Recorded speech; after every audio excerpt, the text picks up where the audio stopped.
thank all of you for being here today. I will tell you all something that is really not that big a secret, and that is this is one of my favorite events. But one of the things that is kind of a secret is it never really started out that way. And the truth be told, that when I was elected mayor and I became mayor, I was under this belief that we had broken down barriers. And that the fact that I was a woman who was elected mayor really wasn't that big a deal. Now, and some of you have heard me say this before, and I, of course, blame my mother for this. Because my mother and my aunts and my grandmothers and some of the women in this room, Peggy, told me when I was younger that, you know, there was no difference between me and the boys. There was no difference between me and my brother. And I am ever so thankful that they did that, except when I became mayor, all of a sudden I realized that there was a big difference. And it was kind of like cold water, because I had spent 40 years not thinking that there was a difference. And so along came the Women's Commission, which in the beginning I was kind of like, oh, is this something I have to do, and should we do this, and boy, haven't we broken these barriers. And the first Women's Commission got together, and every time they met, and I was privileged enough to sit down and have spent time with them, I felt so much better about myself and about the city of Syracuse, because I could be myself, I could talk about anything. It was almost like, men, you've probably never been in a ladies' hair salon, but it was almost like a political ladies' hair salon, because there were no judgments, and and nobody held back on what they thought about what I was doing either. I don't want you to think that this was some sort of session that I went to where they told me how great I was. Far from it. Often told where I was falling short of expectations. But as I became more comfortable, to the extent that anybody can be comfortable in a role as mayor, I leaned heavily on these women, because I learned that contrary to what people think, a mayor can't do everything that people think a mayor can do. And in fact, the best mayors are people that recognize that the strengths in our city, in our community, are strengths in grassroots organizations. And every member of the Women's Commission and every single Women's Commission that we have had has been extraordinary in her own right. And to the extent that they are united by anything, and this is a diverse group of extraordinary women, it is this, that they do their work for selfless reasons. They do their work not to be celebrated, not to get headlines. They do their work because they are making their spirit better and the spirit of that group, that neighborhood, that house, that community better. And at the end of every day, that's what they are trying to do. I have found this somewhat frustrating too, because I have approached a number of them over time to ask them to run for office, and they've said, no, no, no. First they started saying to me, no, no, no, no, no, Mayor, that's not what I do. I'm not good at that. And I say to them, what do you mean you're not good at that? You are running this whole show here. That's the same thing that we do in government. And I have been modestly successful in starting to pull more women into office. And of course, one of them that I don't take credit for, but I'm just so glad to be able to serve at the same time with her, is Councilor Hudson, who's here. Who, of course,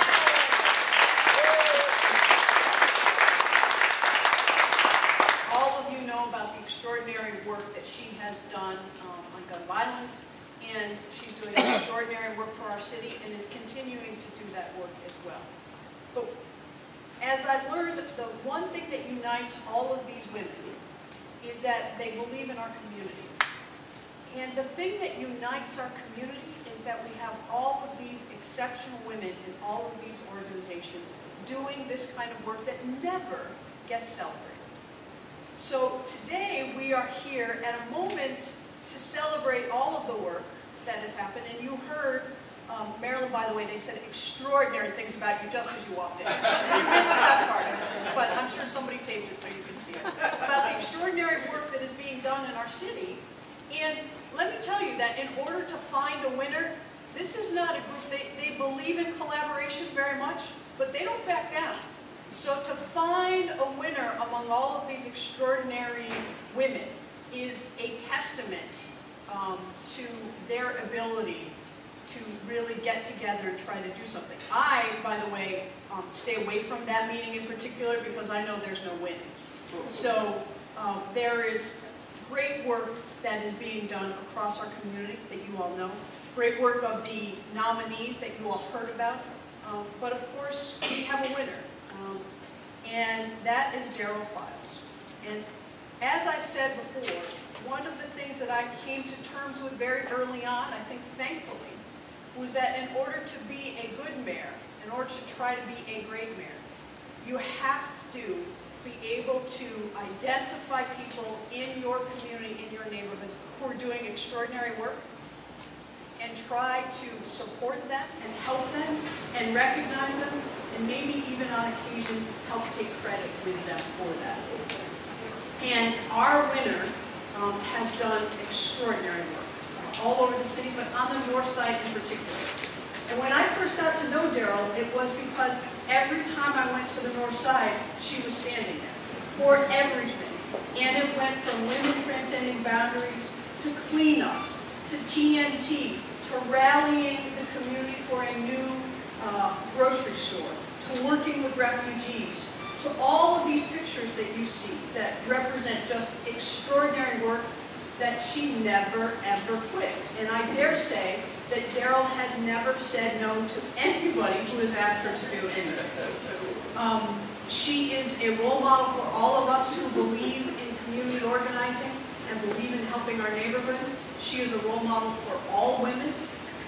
You can see in your programs and from these pictures the kind of extraordinary work that she has done.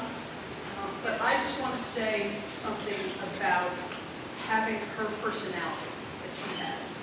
It is extraordinary to do all of the work that she has done across all sorts of sectors.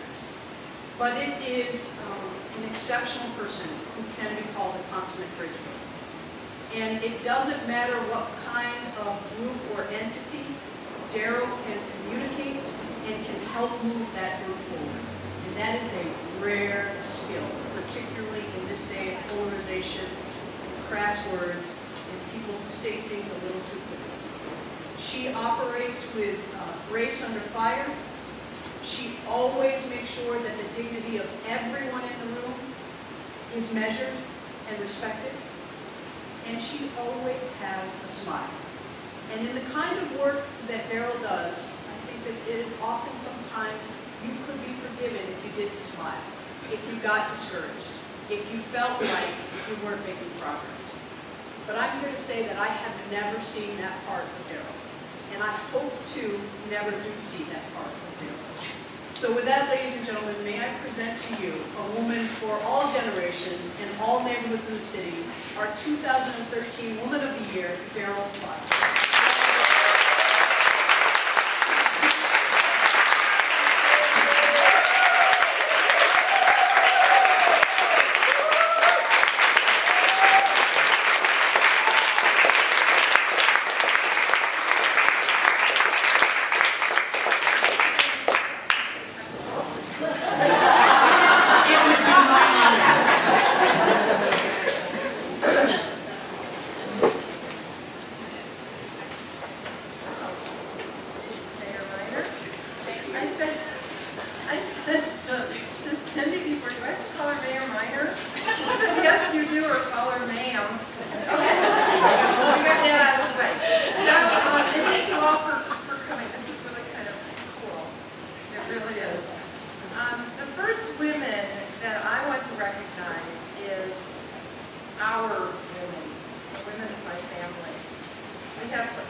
So I've got, and all of you women, I think that we have all crossed paths at one time or another because we love to collaborate. I've got two quick stories. One is with Cindy and Laura. Cindy I met with the leadership classroom. We were the first ones that got together, I remember that first day. And we wanted to find 10 things in common. So of course it was our height and our big feet and our, you know, whatever it was. And then I see her again at a party during the holiday time. And her and Laura were catering this party at a friend's home. And she's telling me about this new adventure, and it was very loud in there. So she's telling me about this new restaurant that she's opening. And I thought she said a topless instead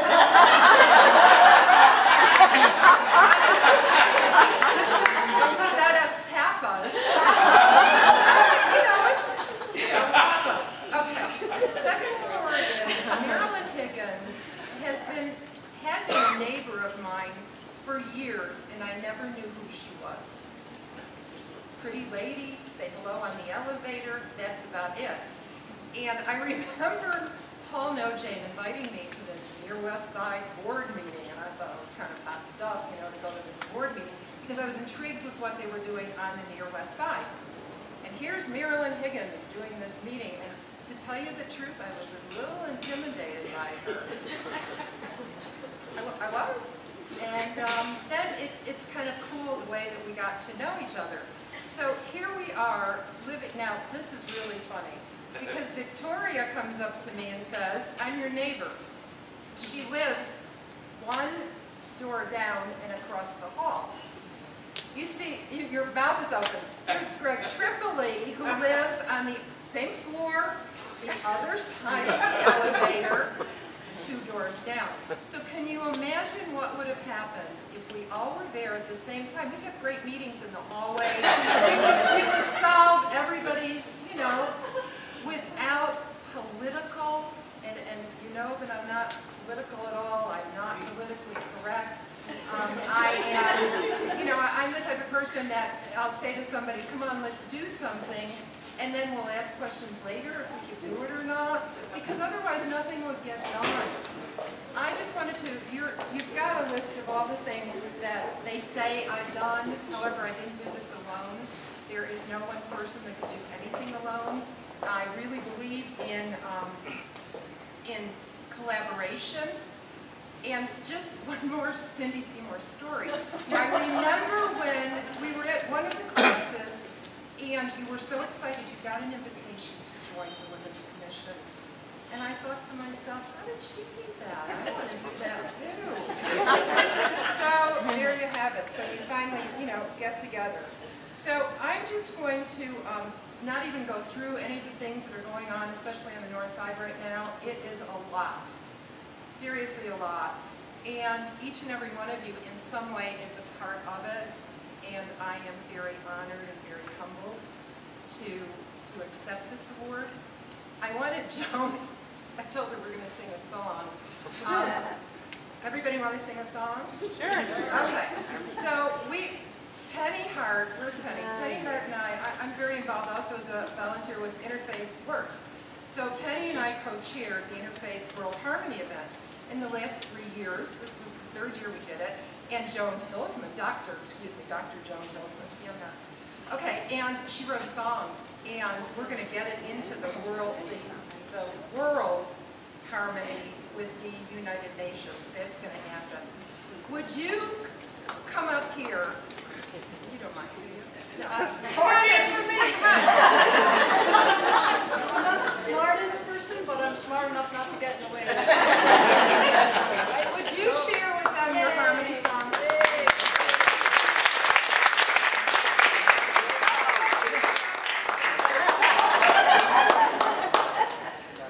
Having come to Washington, D.C. over the music department, then going to Bowie State, Maryland, I realized the fact that in elementary school there was a little song that I taught all of the kids. It was something you could participate in. And it simply says, we can live in harmony.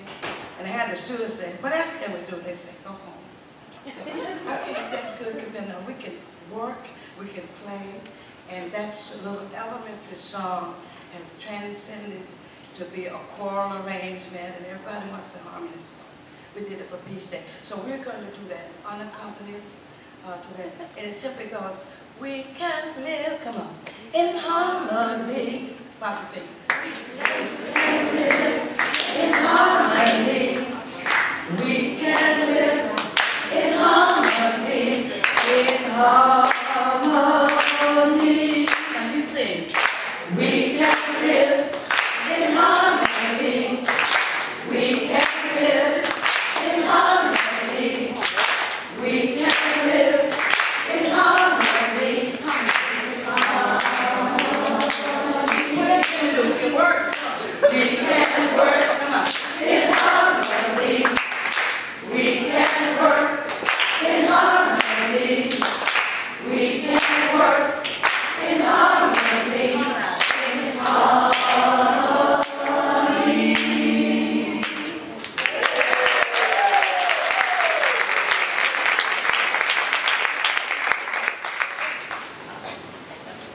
Well,